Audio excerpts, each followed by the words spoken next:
Today we are doing a complication of scary TikTok videos. I know what you're thinking. Shut up. I'm working my way up to scarier shit. This is why you should always change your locks. In 2017, a college girl woke up from a nightmare drenched in sweat and decided to rinse off before going back to sleep. She propped her phone on a shelf, turned on some music, and then hopped in the shower. A few minutes later, she reaches for her phone to change the song, but stops suddenly. Reflected on her phone's screen was a person standing in the middle of her bathroom Fuck that. facing the shower. She somehow kept her composure, turned the water to scalding hot, and then ripped open the curtain and sprayed the intruder in the face. As they howled in pain, she ran past them to her kitchen to get her butcher's knife. In a panic, she can't find her knife, so she just runs out of the apartment and calls the police. The police go in and come out with a crazy-looking woman in handcuffs. One of the officers comes over to the girl and says she used to live here and she had copies of your keys. Then he pauses and looks down and brings up a clear evidence bag that contained her butcher's knife, and he says, "Looks like she wanted her apartment back." That's fucked up, bro. Just for you guys to know, I'm in a car right now.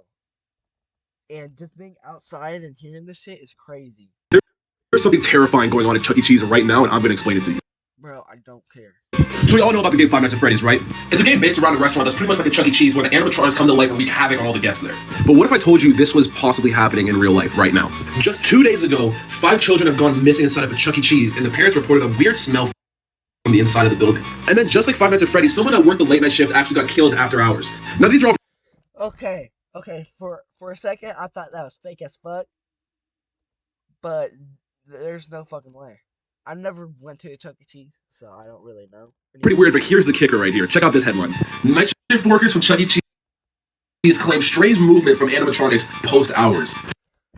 Fuck that, fuck that, fuck that, fuck that, fuck that. Give your meat a good old rub.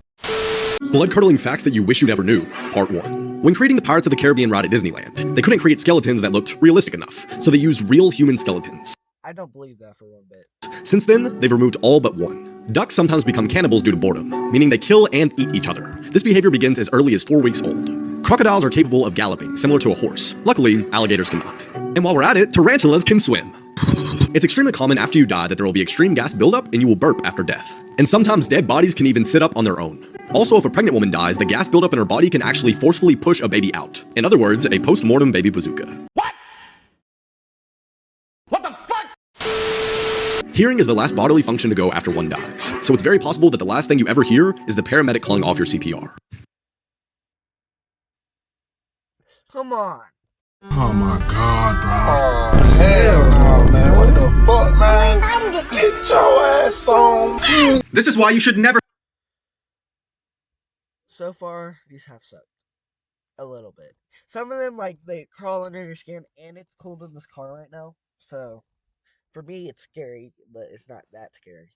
Stay in sketchy motels. In 2005, a young woman on a solo road trip across the country decided to stop for the night. The first place she sees is the Mountaintop Motel. It looked pretty cheap, but she was tired, so she said good enough. The check-in guy eyed her up and down very uncomfortably and then asked her if she was traveling alone. She ignores the question, pays for her room, and then walks away with the key. When she gets inside her room and sees there are literally cockroaches in her bed, she says nope and decides to sleep in her car in the parking lot. Around 3 a.m., she wakes up to see the check-in guy using his own keys to get into the motel room she was supposed to be in. A few minutes later, he storms out and slams the door and starts walking towards her car. Terrified, she hides under her blanket as the man tries to open her car doors but can't and walks away. She speeds off and calls her friend and asks her to look up the address of Mountaintop Motel so she can give it to police. Her friend's quiet for a second and then just says, "The Mountaintop Motel closed a week ago.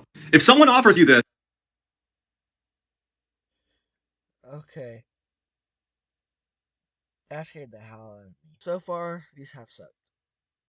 Walk away. In 2016, a man was staying at his friend's cabin in the woods when he decided to go for an evening stroll. A little ways down the trail, he hears someone call out from behind his neighbor's house. He looks up and he sees this skinny guy pop out from behind the building who starts waving frantically at him to come over. Worried this guy could be in trouble, the man takes off running to assist, but when he gets close enough, the neighbor just offers him a fistful of Slim Jims and starts talking about how much he hates his wife. Sensing there was something wrong with this guy, he says no thank you to the Why the fuck do you have to put these scary-ass pictures on them? Slim Jims and walks away. The next day, the man calls his friend who owned the cabin to ask him what the deal was with his weirdo neighbor. There was silence on the phone, and then his friend just says, "I don't have any neighbors." The police are called, and it turns out his neighbor was really some lunatic who had recently killed his wife and had been hiding out in the abandoned cabin next door. This is why you always say yes to tandoori chicken. In 2000, This is scary as fuck. 2012, a high school tutor and her student stayed up so late one night studying that by the time they were done, the buses had stopped running. Without another way home, the student asked if he could stay the night at her place. Reluctantly, she agreed. When they got back to the apartment, she fell asleep on her bed and he fell asleep on a blanket next to her bed on the ground. A few hours later, she wakes up to the boy standing awkwardly in the middle of the room with a very strange look on his face. She asks him, "What's wrong?" He looks at her and says, "I'm really hungry. Let's go get some tandoori chicken." Confused, she says, "It's 2 a.m. Just get a snack in the cupboard." And he grabs her by the arm and he says, "No, we are getting tandoori chicken right now." And he yanks her from the bed. Feeling totally caught off guard by this whole situation, she goes into the hall with the boy, and as soon as the door shuts behind them, she can tell that he is terrified. He looks at her and just says, "I'm not actually hungry. When I woke up, there was someone under your bed." This is why you should always trust your gut. In the early 1970s, Fuck that. These fucking... I can't do this. a college student decided to hitchhike his way home after class. A car pulls up, a man offers him a ride, and he climbs in. As soon as the car God, please protect me. started moving, the student felt totally uneasy, like something was wrong, but he couldn't quite place it. Without saying anything, he waited till the next time they slowed down, and he flung the door open and ran away.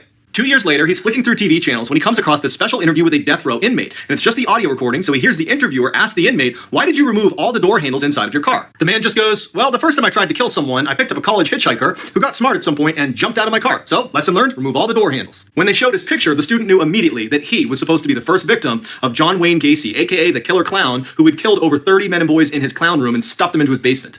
This is why you should always trust your gut. In the 1970s, a young couple decided to go for a late-night hike in the woods. A couple minutes into their walk, and the man remembers thinking, something's not right. He tells his girlfriend, but they just decide to ignore it and keep going, until he steps on something that felt really soft, like it was alive. Before he has a chance to see what he stepped on, they hear all this rustling in the bushes next to them, and they bolt. Years later, that couple turns on the TV, and a death row inmate who's about to be executed is being interviewed. And they ask him, "Was there ever a time that you were almost caught red-handed?" He responded, "Yes, one time. I was in the woods, and a couple walked through, and the man actually stepped on the body of a girl I had just killed. I was hiding in the bushes just a few feet away. They didn't see me." That couple had run into one of the worst serial killers of all time, Ted Bundy. So supposedly this is what the fallen angel Lucifer looks like.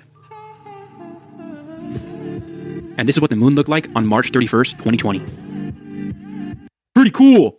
Got home late one night to be a reminder that there really are That was fake as fuck. monsters out there. In 2007, a woman living right near a prison in California got home late one night and went right to bed. Around midnight, she woke up to footsteps on her first floor, assumed it was her roommate, so she goes downstairs to say hi. She yells out to her roommate, who doesn't say anything, and then in walks this giant man who she doesn't recognize. She runs upstairs, jumps in her closet into the crawl space and hides. As she's helplessly tucked away in this little crawl space, trying not to make any sound, all she hears is this giant man sprinting around her house, running into walls, flipping furniture, and screaming in frustration because he can't find her. Finally, after several hours, she slowly opens the crawl space back up, crawls out, and gets her phone off the nightstand and calls police. As she's telling the police her story, she describes the person who had broken in, and they stop her and say, "Ma'am, go back in the crawl space and stay there. We'll be there as soon as we can." It turned out a 6'11" convicted murderer had escaped the prison and was still on the loose. I wouldn't watch this video. In 2013, a mine explorer found this entrance to an abandoned mine and decided to go have a look around. He decides to film his experience and upload it to his YouTube channel, where he had uploaded hundreds of other videos of him exploring mines, but he never once references the paranormal or ghosts or anything like that until this video. As soon as he steps foot inside, he tells the camera that he has a really uneasy feeling about being there and wonders if he should even keep going, but he does. Everything seems pretty normal until he gets to a section in the mine where there's a bunch of chains hanging down from the ceiling. He hears something in the back of the tunnel, so he pulls his flashlight out and he shines it towards the back, and he sees a chain swinging, and it shouldn't be, because there's no draft and he's all alone, and you can tell he's scared by the way he starts talking. Although he's totally freaked out, he wants to know what's causing the chain to swing, so he goes farther and farther into the mine. The whole video.